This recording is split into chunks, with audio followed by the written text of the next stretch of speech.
I have two devices right now that one of them would be the buyer, one of them would be the seller. So I had listed a product called Android phone for sale, and that is my product. So you can see that this is, it's my product. I have put it up for sale, and now I'm going to go ahead and try to purchase it.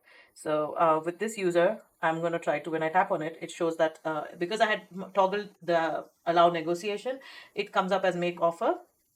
And if not, we get to, there are two ways that we can go ahead and make this offer. We can actually say make offer over here, and I can say that I want to give the offer instead of $78, I want to give it for $55. So I can type a small message here, and I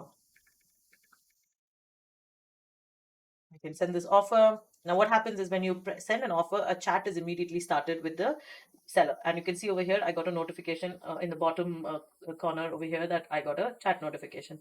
So you can see that when I tap on this, I can see the same message that, yes, please accept this offer.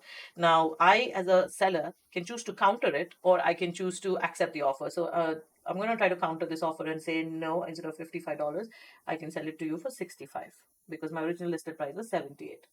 And as you can see, the buyer also got notified that I have sent a counter offer of 65. Now the buyer can again counter that offer, or they can choose to accept this offer. So I'm going to go ahead and accept this offer. Yes, I want to accept this offer. And the you as a buyer get this message that I have offer was accepted by you, and please continue chatting with the seller to arrange for payment and delivery.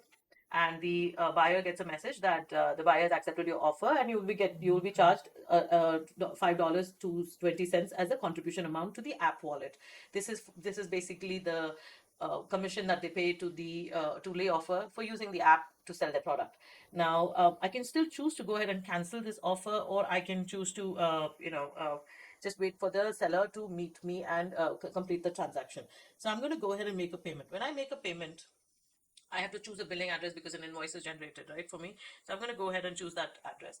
Now, there are three ways that I can make a payment. I can choose to pay with my wallet balance. Over here, when I do this, I can choose to add more money at this point, or my wallet balance is sufficient enough that it has got 20,000 USD in it, so I have enough wallet balance to make the payment, and I can go ahead and make the payment. Or I can choose to pay with my credit card, so my credit card will directly be charged on the app.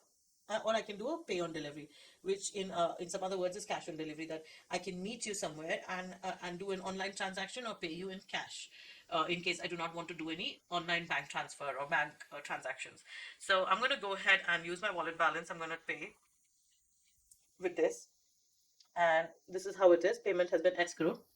Okay, and the buyer gets a message that the payment has been escrowed, and you're pending, and payment will be released to your balance once the buyer has scanned your QR code. So right now what has happened is that the money that has been transacted, the $65 minus $5, is sitting in the payment app wallet, the LeOffer wallet, and it is sitting escrowed.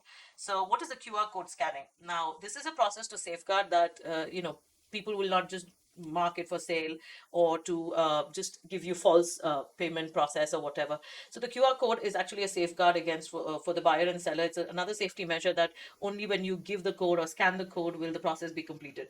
So I'm going to go ahead, as a buyer, as a seller, I have the QR code on my side, which is visible by tapping on the corner there. And as the seller, I can choose to either scan the QR code right here, or I can choose to type it in. So that if I type this QR code, sensitive. So once I submit it, it says this item has been marked as sold.